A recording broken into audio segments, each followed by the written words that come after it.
Welcome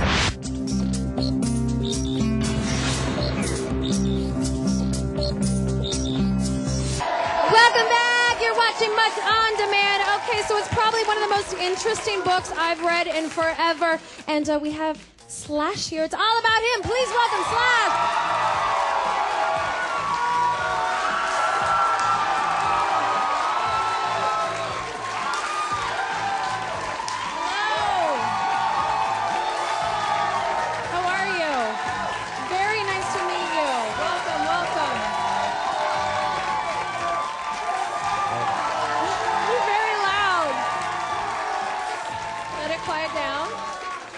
Okay, can I just say this? I started reading this book yesterday afternoon at my house, and I finished it by lunchtime today. I could not stop reading it. Seriously? No, I swear on my death. By the time I was done it, I was kind of like, I felt brain dead because I had all this information. I was like, I needed to get a coffee to have some. It was unbelievable, though. I couldn't put it down. Thank you. So, you know, there's so much to talk about in this book, but I wish you were here for like a full hour so we could get to every single topic because it's so interesting. Some of the things like why Guns N' Roses broke up. That was the main reason I wrote the book. Yeah, trashing hotel rooms. There's stories about STDs. There's this. It's just amazing. But I just want to ask you why you decided to put it all down. Well, you know what happened was I decided I was going to write the book because I wanted to set the record straight on a lot of the Guns N' Roses mania that's been going on.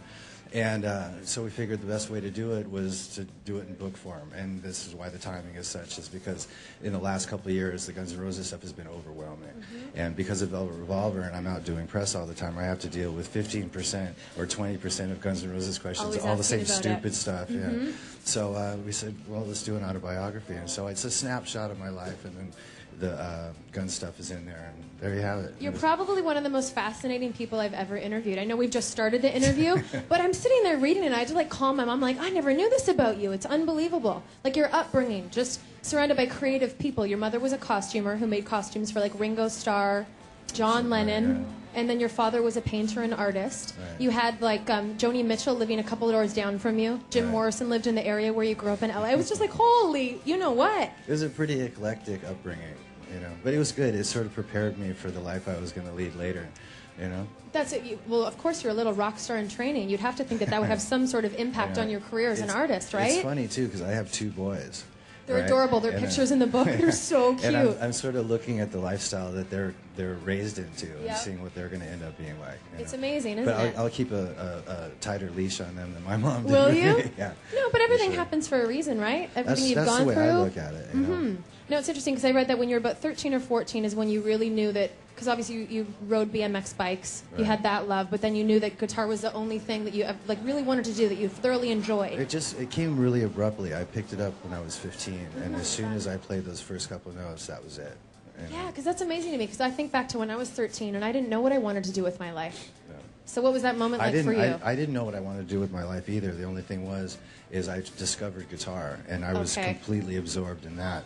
And I didn't know what the whole future was going to bring, but I wouldn't put it down. You just knew it was your like one true I love. discovered this one thing. I found my calling. You know? Thank the Lord, right?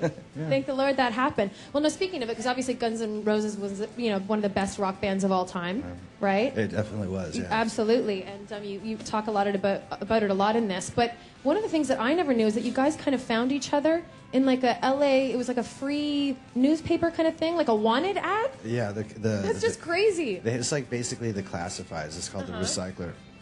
I knew Steve Adler already. We were friends. Like we were 13, 14 years old. We were best friends. And then I answered an ad in the paper for Izzy and Axl at one point. But I met them later. It's sort of convoluted how that all happened. And I had an ad in the paper for a bass player, and that's how I met Duff.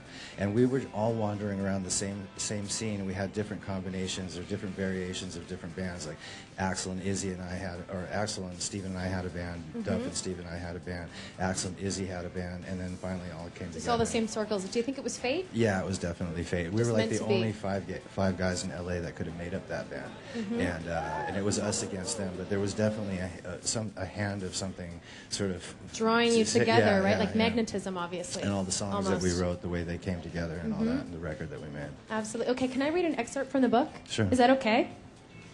I laughed out loud. It's not about Izzy on my leg, right? Not that part.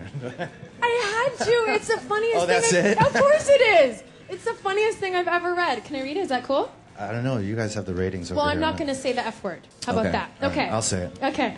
I remember being up in the bunk one night after a show with Izzy and some girl. We were taking turns having sex with her, but Izzy wasn't wearing protection. So when he pulled out, he bleeping finished, I'm going to say finished, on my leg. I was dying! That's the greatest... We used to live in really cramped quarters. Uh-huh. I was doing really close. I was doing Howard Stern a couple weeks ago, Uh-huh. and Izzy was listening and heard that on the radio and thought it was very funny because he didn't remember that, and I said I'll never forget it. Yeah. But that's the best part. There's so many stories. How did you remember all these like amazing moments of your life? Well, once I got started on the book, I was sort of forced to, and once I got into that sort of rhythm of using as best recall as I could, it actually all came back pretty well. Now at this point, I can remember everything. Really? Yeah. I wish I could do that. I don't remember last week. Well, that's what I thought. But when Yeah. you're forced to, you know, it's either writing a book or being in court. You end up, it comes back to you. And it's probably like a therapy session almost, right? I wouldn't call it that. You wouldn't? No, it's For not me, very it would therapeutic. be. No? It was hard to get it all out? It was a lot of work. Was it? But Yeah. you're probably so proud of it, though, right now, right? I'm proud because it's done, you know, and people Push seem to be aside. digging it, you know, which is really cool because I didn't expect much. It was written intentionally for Guns N' Roses fans, and I figured if they needed a source to find out some real information, here's a book. But I didn't expect everybody to pick it up. That's what I mean. Whether you're a Guns N' Roses fan or not, anybody that loves reading will love this book just because of the stories. Thank you very much. You know what I'm saying?